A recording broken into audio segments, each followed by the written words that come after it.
Good morning. I'm Nando Cesarone, President of Operations here at UPS, and welcome to the Inspirational Leadership Series. And I'm going to hand it over to Jonathan. Thank you very much indeed, Nando. Nando, it's great to have you on the series. Brian J. Esposito, who was on the series earlier, thoroughly recommended you as an inspiring leader. And having looked at your 31 years and 8 months at UPS, boy, you've done some great roles. So lovely having you on the series. Thank you for making time in a busy schedule. Perhaps if you'd begin by telling us the role you're doing at the moment in UPS and some of the things you've done in your life that have brought you up to this moment and given you the kind of experiences that allow you to lead the way you're leading. Sure. And, first off, just a brief description of what I currently do. I run the total U.S. operations here at UPS, including our airline. So there's no moment where we're just resting idle. We've got aircraft in the sky and trucks on the street and people working hard throughout our facilities each and every day, delivering great service to our customers.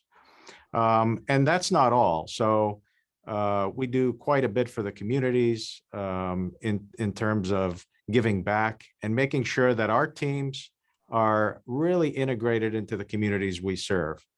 So you'll always see UPS on the landscape here in the UPS. Coming up to this point, I spent a lot of time actually working in different places around the world. And I'll go back to where I first started, which is Toronto, Canada. All right. And where I sit today is kind of the fairy tale of UPS.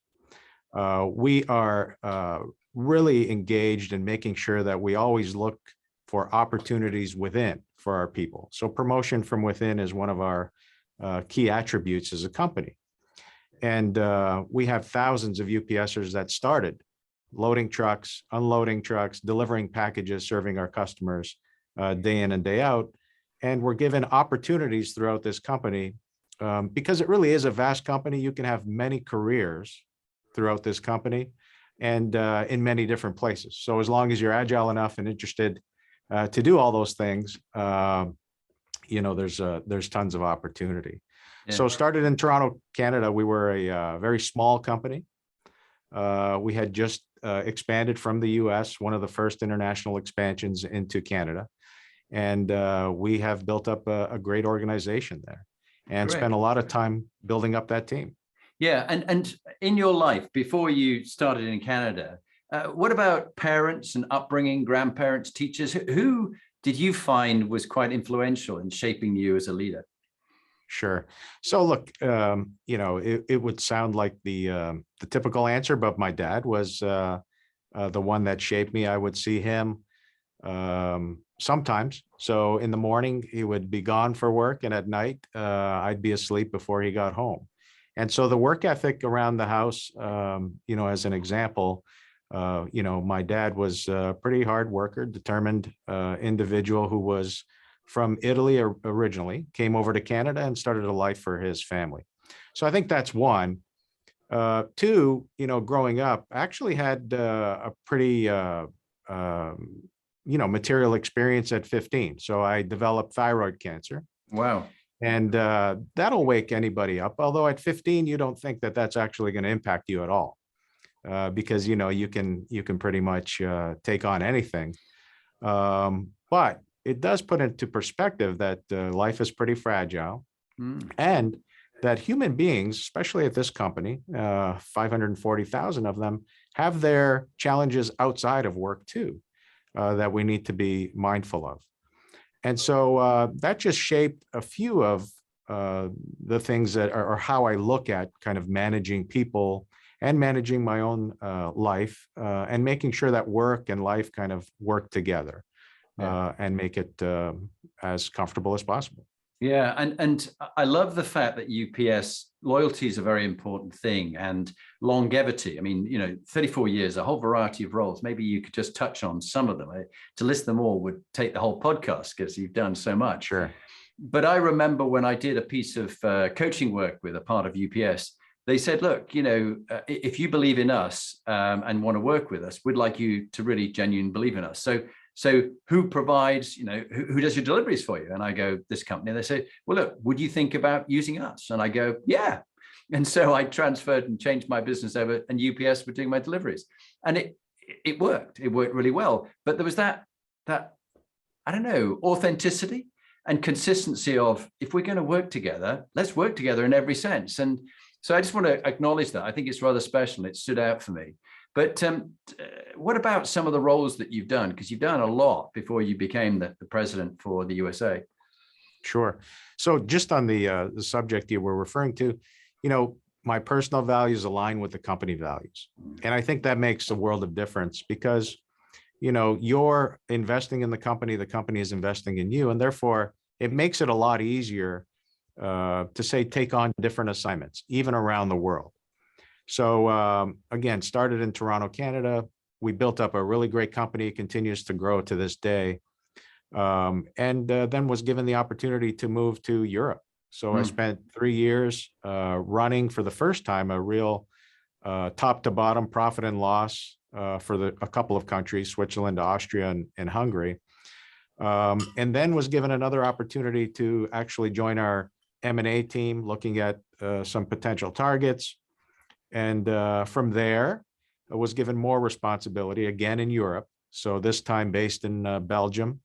But I had the Eastern Europe and Southern Europe, which included, all the Baltics, the Mediterranean, Italy, et cetera.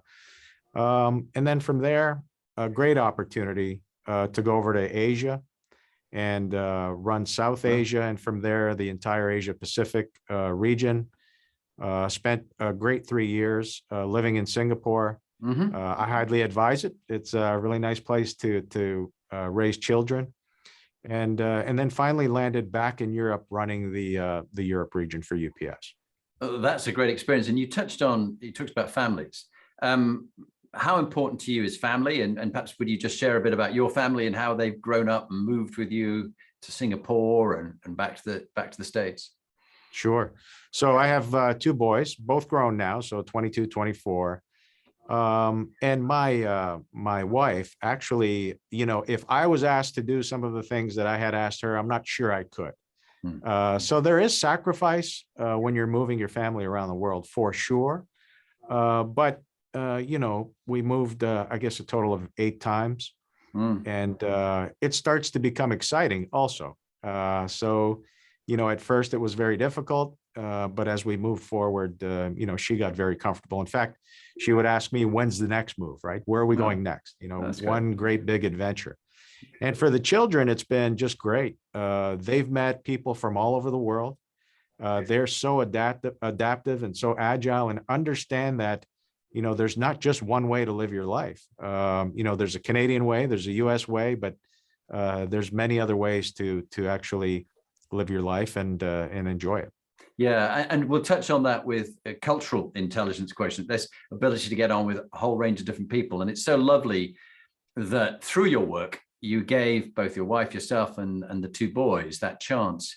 And I was thinking of General the Lord Dannatt, who I was interviewing, and he talked about his time in the armed forces. And I've interviewed American servicemen and officers as well.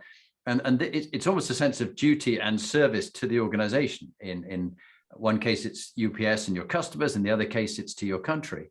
But it is exciting, but at the same time, you expect a lot. One expects a lot from the family that follows the flag. In this case, the UPS flag. In other cases, an American or a British flag. How hard do you think it is for? I mean, you clearly you had a very supportive wife, but for other people, of the 540,000 people who are in UPS, what do you pick up that people find the hardest thing with this moving the families around as they serve in different parts of the world? Well, certainly they're leaving family behind. And so that daily or weekly or monthly connectivity is, really now going to be accomplished through digital means. So you may be able to FaceTime and some other means, but it really is not the same as celebrating unique holidays with people face to face and having a meal and a sit down together, or just knowing what's going on day to day. You kind of lose that connectivity with your family and friends. So there is a great big sacrifice there that may not sink in exactly at the onset, but over time, I think, both myself and my wife started to feel a little bit disconnected from the rest of the family. So brothers, sisters, aunts, and uncles. Yeah, and your sons are 22 and 24. My wife and I have 4 children aged 26 to 29, and they've now got partners. And in a couple of hours, my son and his fiance, soon to be his wife, will be arriving with our grandchild, and then they've got another grandchild on the way. So family is, as you say, so important. And I remember when I served in the army, I lived in 8 houses in 8 years. It was just frequent moves. But I wonder for our children's generation, which the critics unfairly call the snowflake generation, that are they prepared to look at someone like yourself and myself and go, I'm not sure I want to do all that moving. I want to have good experiences. I don't want to stay at a firm like UPS for 31 years. I want to keep moving on, having different experiences. Have you noticed that yet? But it is a general trend I'm seeing in many of the business. Have you seen that yet in UPS, that different needs and different expectations? Yeah, that's an interesting way to look at it. I mean, we do see some, of course, but for the most part, if you're really working on improving an employee experience or challenging them with interesting work and really representing, or working for a company that is not only good for business, customers, et cetera, but also communities, and making sure that that is all integrated, I think, going to another company to get that out of another company because your current company is not giving it to you, is a mistake with the company that you're currently working for. So we acknowledge that. We constantly are looking at what is the likelihood for our employees to recommend us to others. And if they are, it says a lot about how happy they are about being with UPS. And we try to bolster that with, again, opportunities. And not everybody's open to moving all over the world, right? Much less all over the United States here. But when there is interest, we want to challenge those folks as much as we can. And we give them different views of the business, because we do run a business in 220 countries, and it's much different in each market. Yeah, that's fantastic. And talking about happiness and enjoyment in your role, looking back over your life, what's been a proudest moment? I'm sure there's been many, but what would you pick out as a proudest moment? And what's been a darkest, difficult moment? And what did you learn from each of those situations? Yeah, so, proudest moment, of course, there's professional and personal life. Personal life is, of course, having the family that we have today. Very proud of my 2 boys and my wife and what we've accomplished as a family unit. And, from a work perspective, I'm most proud of developing teams around the world, teams that were brand new to UPS. So I know we're 115 years old, but in some of these locations, we were just starting out. And so it was like you were, walking in the founder's shoes, if you will. I wouldn't compare myself to our founder's a brilliant man, but it was an opportunity to build a business from the ground up and build teams around the world. And when you got to a place where you felt like, okay, this is working now, and this company is going to take off in this market, it really is fulfilling. And that just gives me a great sense of pride. Great. And what about a really dark and difficult moment? One that might be in your personal life, might have been in work, that you found really tough, but yet you learned something from it. What would be the story you'd share? Well, I think, I talked about the 15, when I was 15-year-old incident. That was pretty dark. Now it's darker than it was, say, back then, right? Because you don't realize the impact. And I often think about what my, father or parents used to think about during that period of time. So I picture one of my sons in the same hospital bed, and boy, that would just break my heart. So that was a dark moment. There hasn't been that many in our lives. That would be the one. As far as work related, there's always challenges, but there's nothing that we can't work through. So as it relates to darkness at work, it may be a business unit that's not running well. It may be a business unit where employees are not satisfied or, have become negative towards the organization for whatever reason. there's always ways to solve those things. There's business matters where maybe the business isn't performing the way it should. Again, I think my role as a leader is actually to shape a response to those things. And I think in the middle of that, it's always wise to just remain calm, assess the situation, because when you don't, you kind of cloud judgment. But I think there's a solution for every dark cloud out there in business. So that's the way I run my day to day. And I like that. And I think I'm really sorry to hear about when you're 15 that you had that thyroid cancer. That must have been a real shocker. And who knows, perhaps that's given you an innate sense of perspective. Because with my service for 20 years in the military, when I became a managing director of a PLC and now coaching, advising CEOs and boards and teams around the world, I often ask the question, has anybody died? Has anybody been killed? And if they haven't, let's put this in perspective. You know, a situation has happened. It's not the fact that you've had the situation, it's how you think about it and the actions that you take. So from that time when you had thyroid, I'd be curious if you want to share, but how did you get through it? Because sometimes it kills people, but you lived through it. And has it affected your health at all since then? So thanks for asking. So no, that everything's been fine since. Of course, I go quarterly just to make sure everything's okay. But you know, at the time, you can't really appreciate it. So in that moment, and I remember it vividly, so I can remember those days. You don't think anything bad is going to happen, right? You're 15, you're invincible. But when I think about it now, there's tons of opportunity that something could have went wrong. And of course, I think about, you know, how other people may be going through those same experiences and how we should be understanding of those things, that people are not machines. They want to work for your company, but they don't work because they, you know, they should want to work there. You know, there should be a willingness to do great things for your company. And so you have to acknowledge that people aren't just, you know, a piece of the company, an asset. You know, you can't liken them to, say, a truck or a facility. These are real human beings providing service. And so I think it's important that you put that in perspective. And I learned about that. So, you know, people are not machines, and they do have other needs outside of work that need to be tended to. And there should be understanding there, of course. That's a really lovely segue into my next question, which I was going to ask you, which is like, you got the two boys of 22 and 24, and many people listening to this around the world, they've got young children growing up. Knowing what you know now, after all these years of experiences of successes and, you know, turning around teams and difficult situations and starting up new ones and mergers and acquisitions, what bit of advice would you give to the young Nando, the one who perhaps was 16 to 20 years old, got over your thyroid cancer? And if you could travel back to the future in the DeLorean car and step out and say, right, hey, Nando, this matters, worry about that, but really don't worry about this. What bit of advice would you give to yourself, which would work for you, but it might actually apply for others as well? What would be your bit of advice? Sure. I would say, don't sweat the small stuff. Yeah.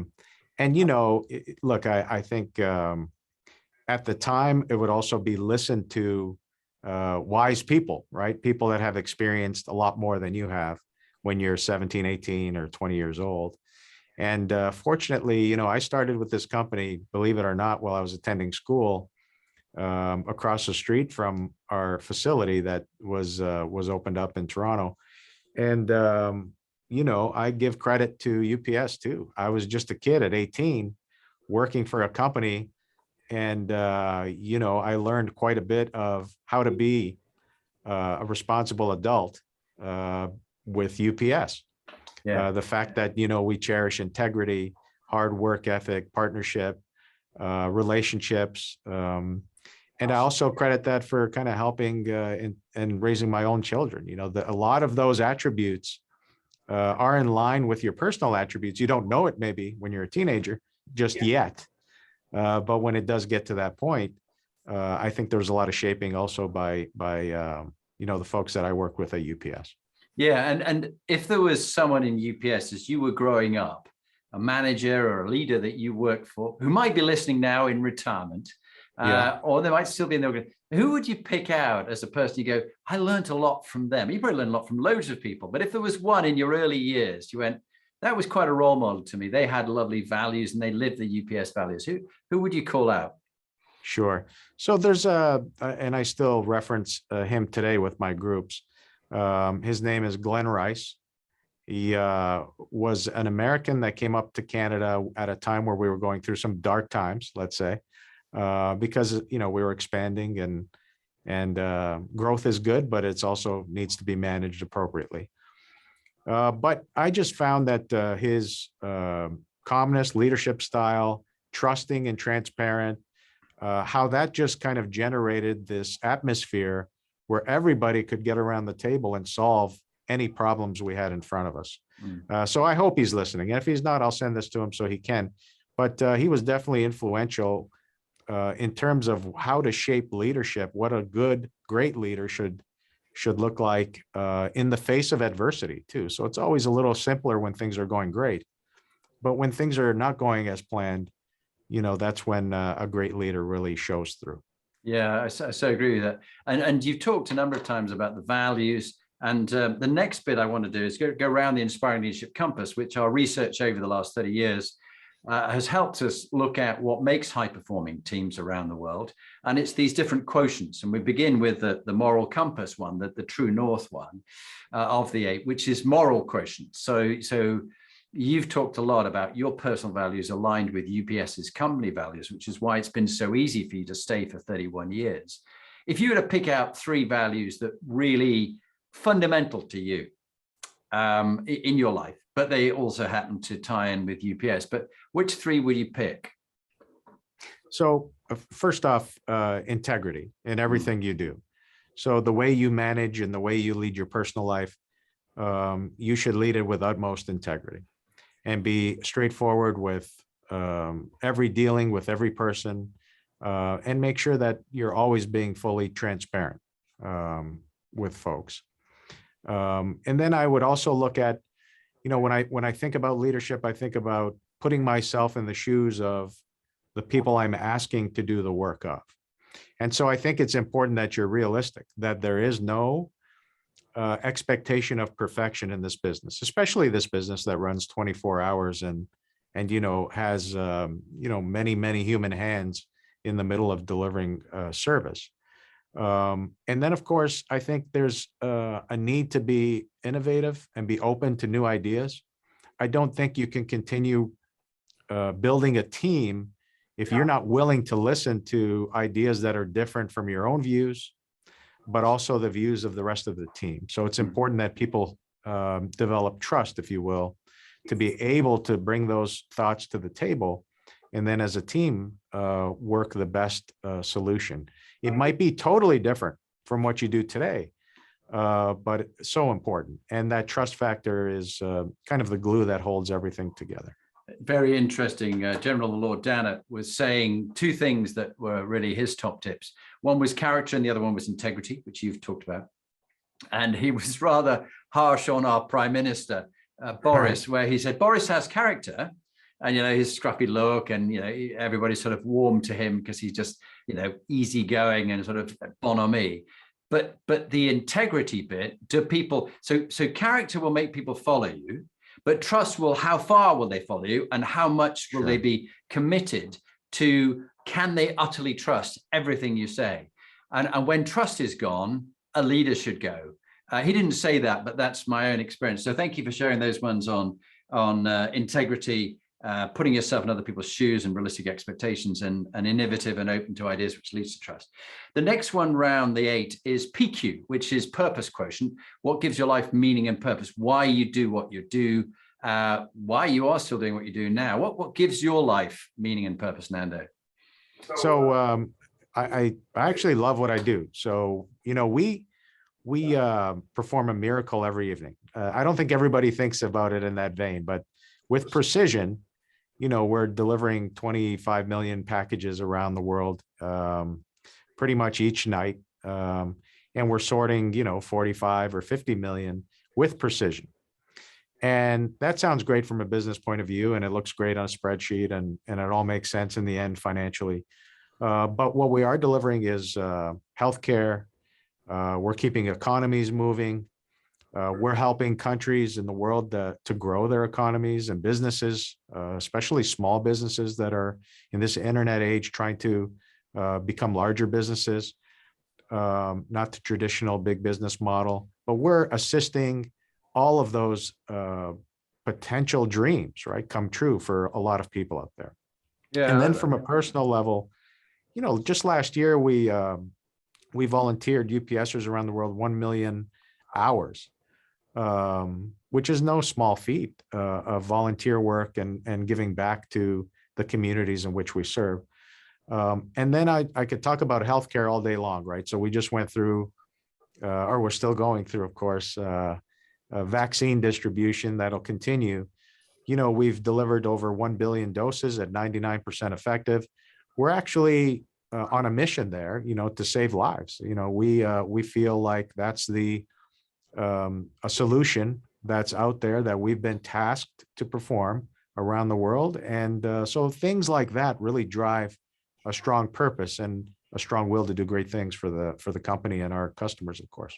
That's great. And I hope and trust that if you've had COVID yourself, Nando, you've recovered. Have you had COVID or have you been safe of it? Yeah, actually, I had it in between Christmas and New Year's. Oh, wow. So, I haven't stopped traveling because our business has been operating the entire time. And I visited hundreds of facilities, thousands of UPSers, and I was very careful, of course, everything was fine. And then it took my 7-year-old niece that visited from Canada here in Atlanta to finally end up with COVID. So it's okay. I'm really sorry. Glad I was vaccinated and boosted and everything was just fine. Well, that was sensible. And for those who are listening on Apple or Spotify or other podcasts to this and haven't seen the YouTube video of our conversation today, they won't know that you look like some sort of Superman figure with this perfect shaped torso. And so I've got to ask you, the next question is on health and well-being, mental health and physical health. How do you keep yourself in great shape physically? And what's a tip you'd give to others mentally that works for you that others might listen to?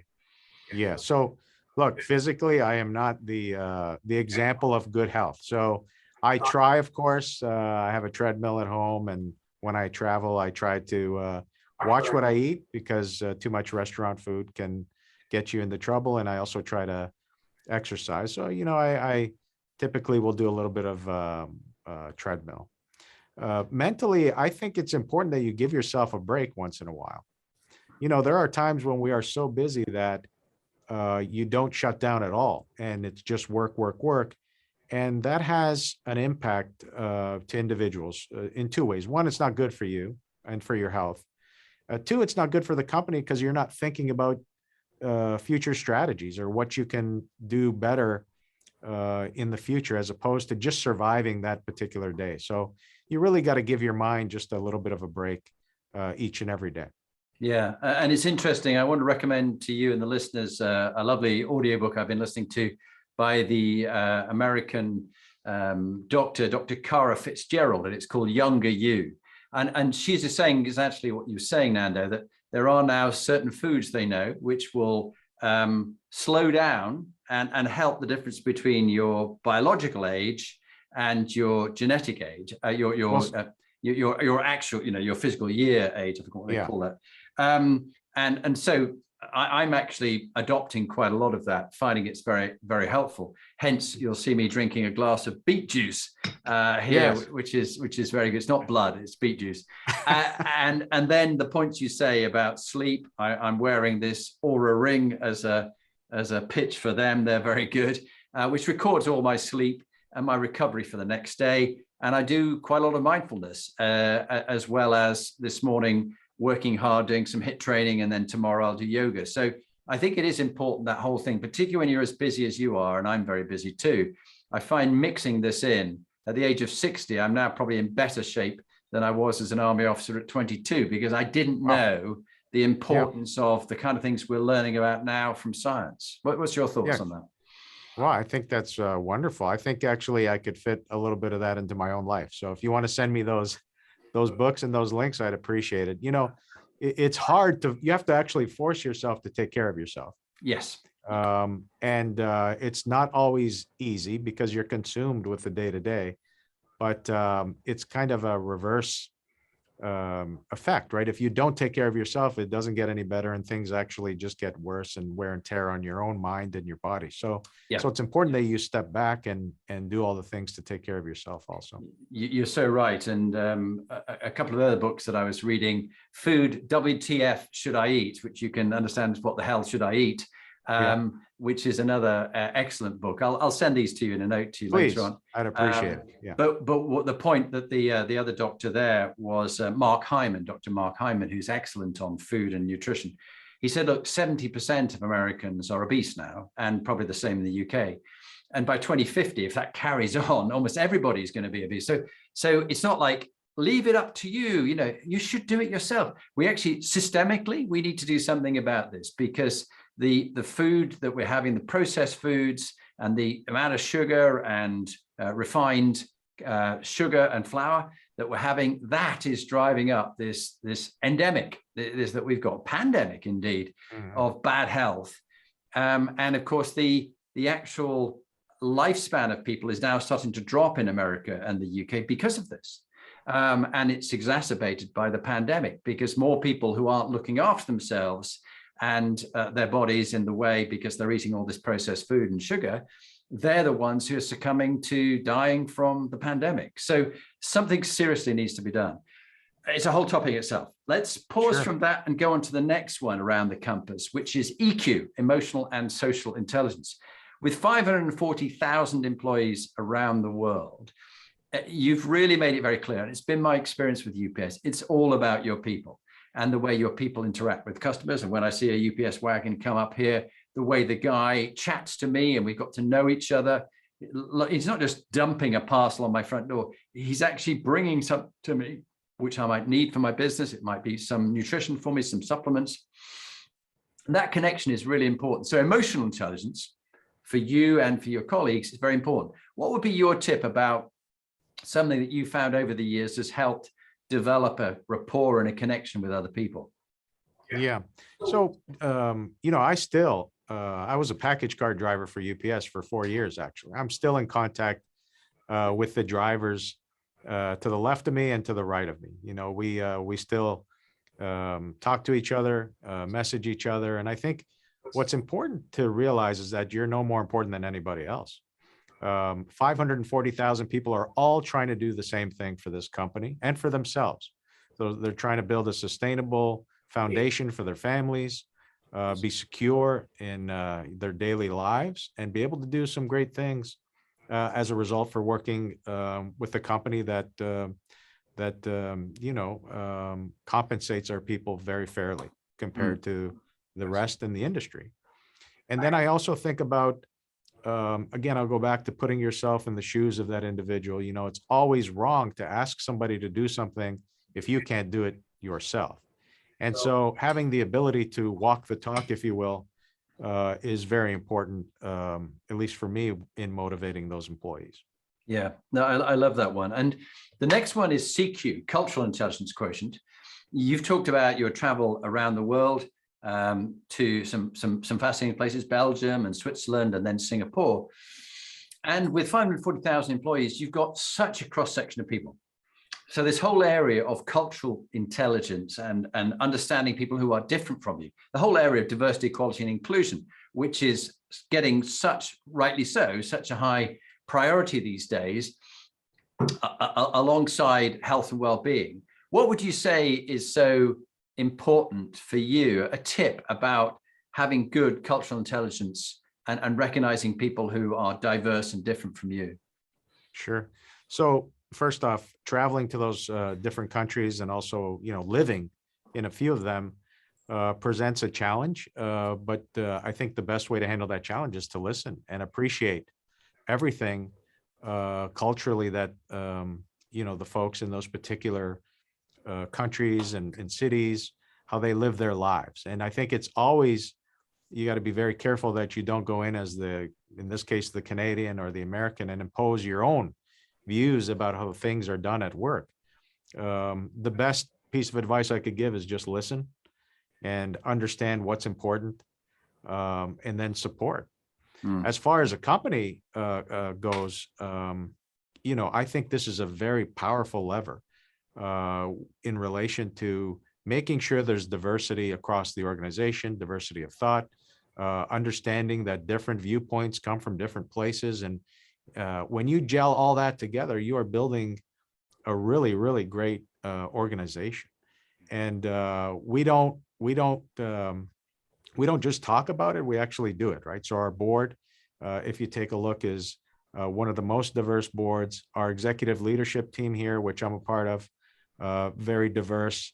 And then as you go down and cascade in the different hierarchies across UPS, you'll see the same. And that's done purposely. And that's really done to make sure that we get the best of everything. Yeah. And it really does work for a company like UPS, but other companies as well. No, it's very important. And of course, historically, people like the English, and sometimes, sadly, the Americans and the Canadians, not Canadians so much, but more English than the Americans, were always the ones who, do you speak English? And, Yes. in America, we do it this way. And of course, now there's a lot more sophistication thank God, in the English and the Americans who are traveling around the world to understand somebody else's culture and how things are done in China, which are very different, whether it's the community rather than the cult of the individual succeeding. Sure. And so it's a skill in itself, which really, until the day we die, we never stop learning about difference and respecting that. And my Harvard professor, when I was on a course at Harvard, Donna Hicks, did a lovely book on dignity. And she's got her 10 rules about dignity, how you treat people with dignity, but 10 violations of dignity, which if you want, I'll send those to you. It's quite interesting, very simple, but I think probably would resonate for you. So that's something I'd recommend as well. And Jonathan, actually got a taste of that when we were opening up operations in Canada. Yeah. It was a lot of Americans, because the company was founded here, and starting operations in Canada was a huge team of Americans that came up, and there were differences, of course. And if you can imagine, in the 70s, it was, it is this way, right? And so I was on the tail end of the expansion, but you could see that there was that behavior that you described, right? And that just doesn't work, because Canadians don't see themselves as Americans, and vice versa, and they've got a unique personality. So pretty interesting stuff, and that goes on all over the world, of course. And that's one lesson you probably should pay attention to and not take with you when you're working in different countries. Oh, it's so true. And you made me smile there, Nando, because one time when I was chief of staff of the Army's largest brigade, and I was learning a lot from it, we had to set up an exercise in Australia.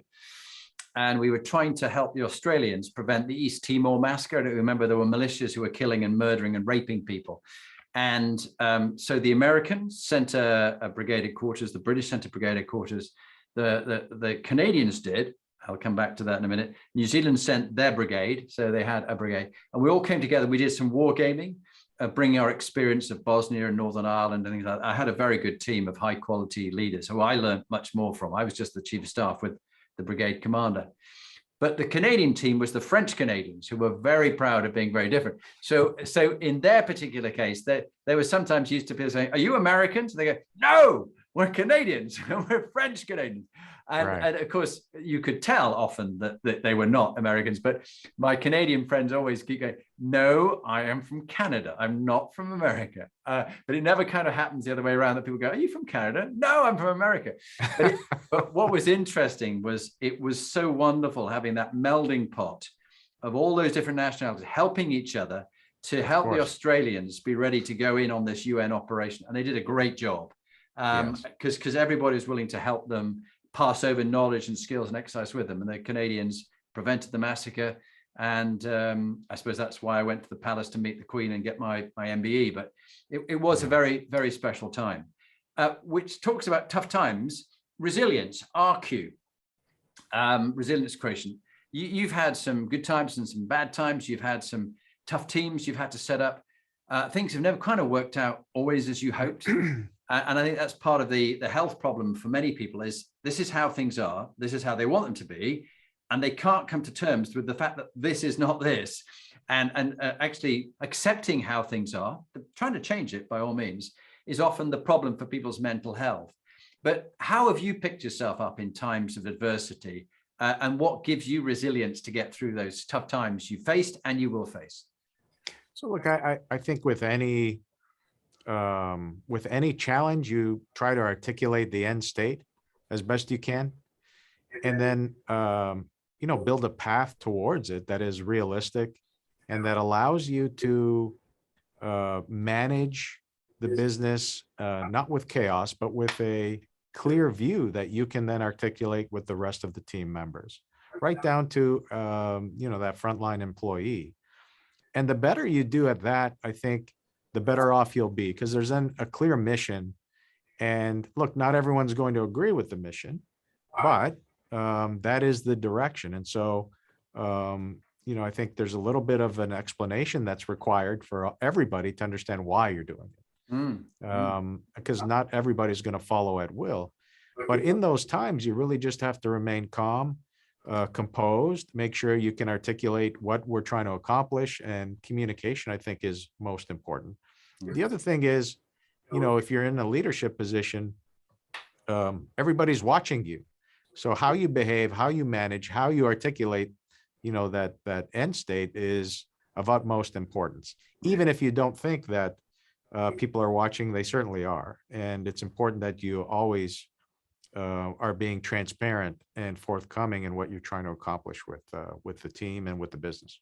Yeah, that's very good. And the words you use for me resonates very strongly with my friends from West Point, and I was an instructor at the military academy at Sandhurst, and we talked about maneuver warfare and the end state.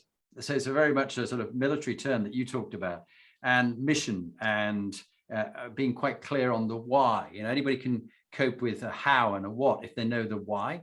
Right. And so I just wondered, have you ever sort of read much around sort of the military approach to business and operations? Because it sounds as if it's almost embedded in your psyche, in your culture. Is there a military connection anywhere? No military connection, but we used to refer to ourselves as the Brown Army. Yeah. We were a little bit more regimented, let's say, in the early days of UPS, but I think there has to be order. There has to be a process or processes that make sense to people, that are executable, that are realistic, and there has to be the what's in it for them, right? So what's the with them for people? But at the end of the day, it's that end state, or what you're trying to accomplish, must be articulated in such a way that everybody has firm belief that it's the right thing to do. Yeah. And as long as that's the case, and you can then work on, of course, like you said, all of the hows, and that kind of becomes easier to do if everybody's working towards that end state. Yeah, and it's lovely you mentioned WIFM, and I just want to pick up on that because it's a favorite term for me.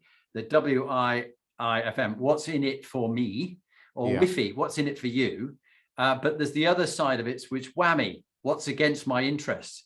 And always I find when you've got a situation and you've got stakeholders involved, how do we get them to increase growth by 50%? And I go through all the stakeholders on that page. What's in it for me, for that person? What's against their interest? What's in it for him? What's against his? What's in it for her and against her interest? And it's always quite interesting looking at both sides of the equation, and therefore how you need to roll the boulder a bit more to make it that it's acceptable to them. Brand is the next area, brand quotient. A number of the CEOs and leaders I work with, the most profound moment for them is when I get 20 other leaders to complete a 360 inspiring leadership survey on them, and with comments, but also do phone interview with about 10 to 12 of the key leaders in their life who've also done the survey. And those two things, that subjective and objective reports, give them really profound insights. They think they know themselves well, but until they get that fed back to them, some of them have a sulk. Some of them are not happy with what they hear. It doesn't fit with their image of themselves. They are wrong. No, it's their perception.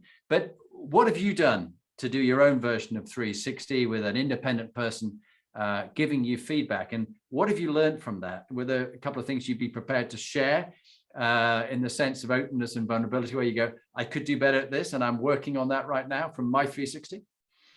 Yeah, so for me, I'm constantly looking for feedback from my direct reports, of course, and then of course from the entire employee work group. So we constantly are surveying to see how we're doing as a management team.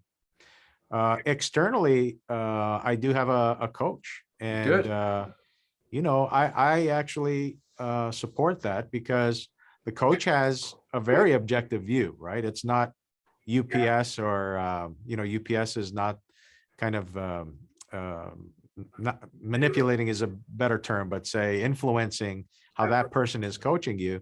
This is just a person from another company, and it's their job to tell you the truth. And so that has been very helpful. I actually enjoy the conversations because there are blind spots. As much as you think you know yourself, there are blind spots that you may not know. And of course, that coach, if they're really good at what they do, are able to put that in front of you. And then of course you can address it in a way that is helpful for you as a leader. So yeah, I actually subscribe to coaches. I am very proud. I have my own coach as well. And we, if you don't think it's good for other people, why don't you have one yourself?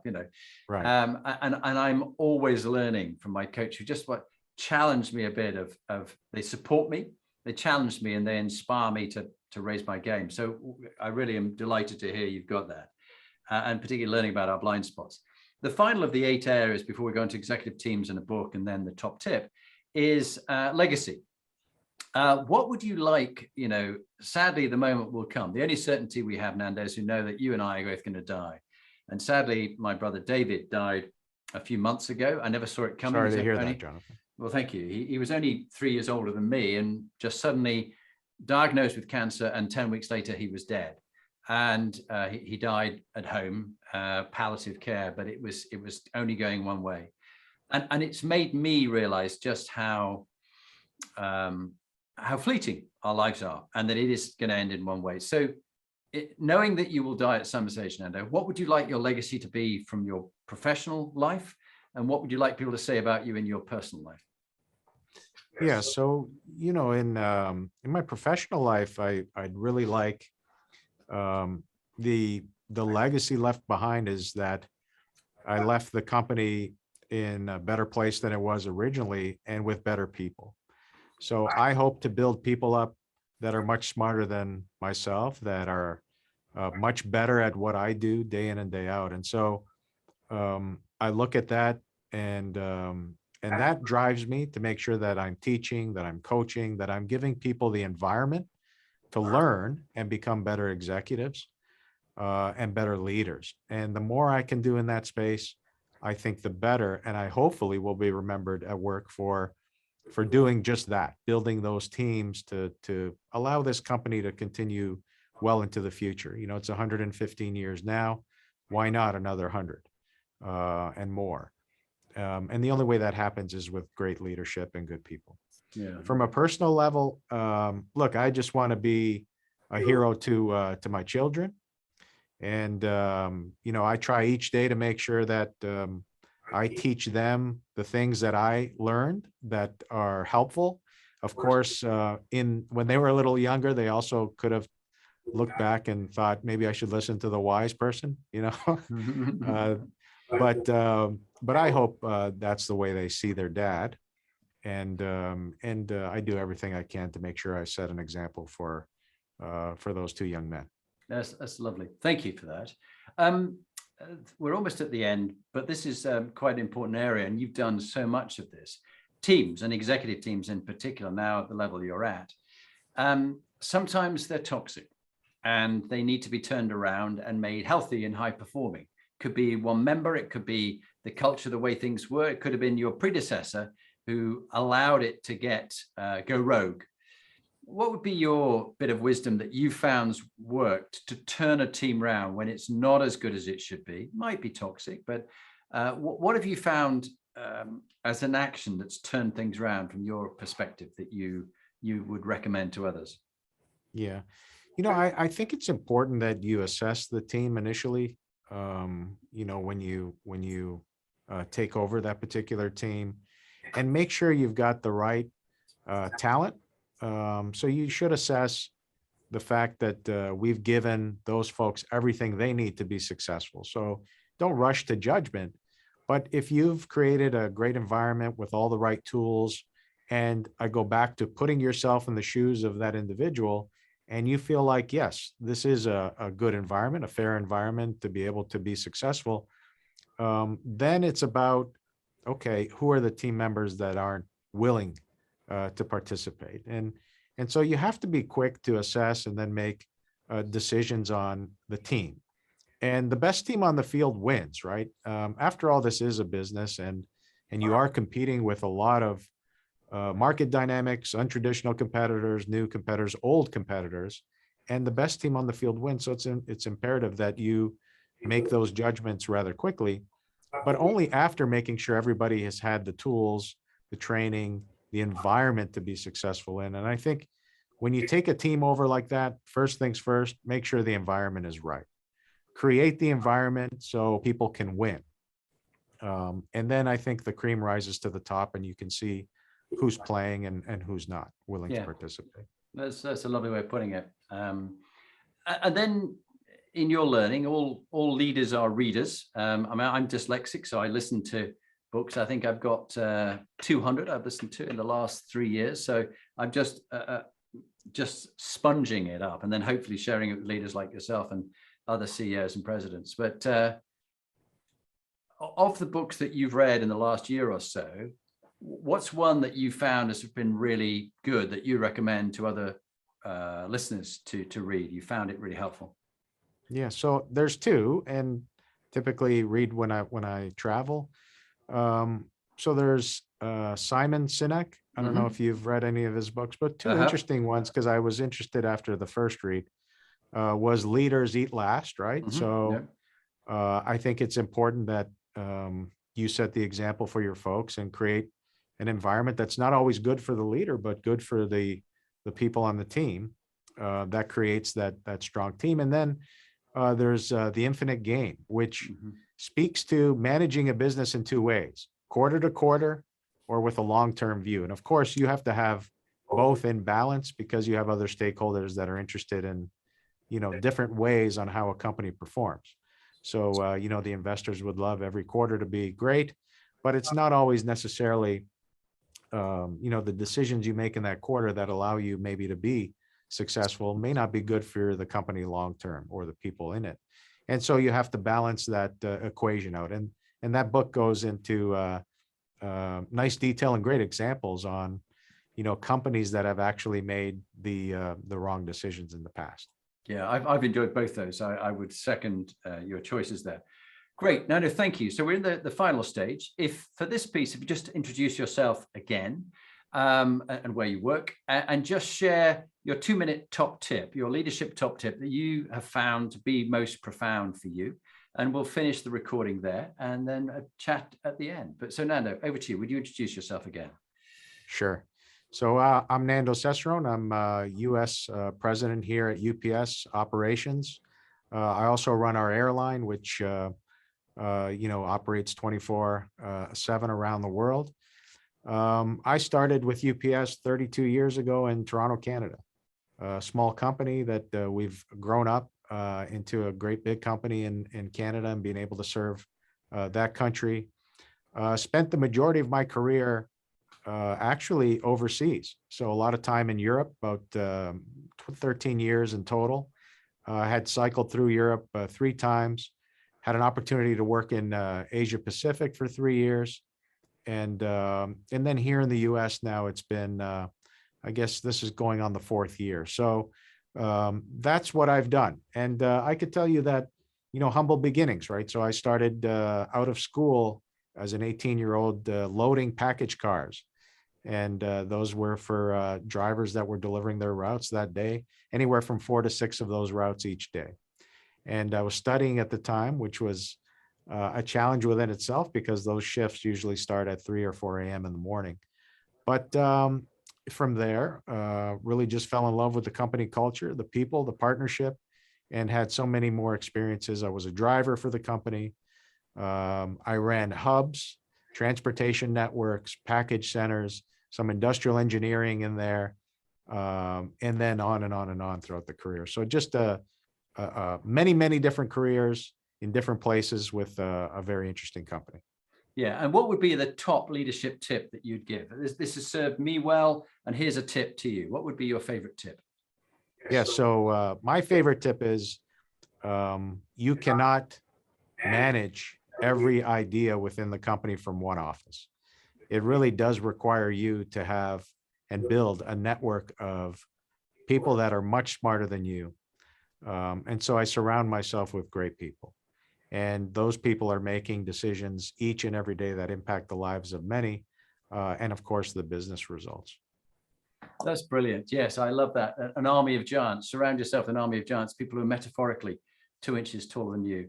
Nando, Sure. thank you very much indeed for being in the Inspired Leadership series. It was a fabulous story and experiences you shared, and we're very grateful to you. Thank you. Jonathan, thank you. And always appreciate just talking about UPS and reminiscing about, my career. And I learned a lot about you today. So thanks very much. Thank you very much.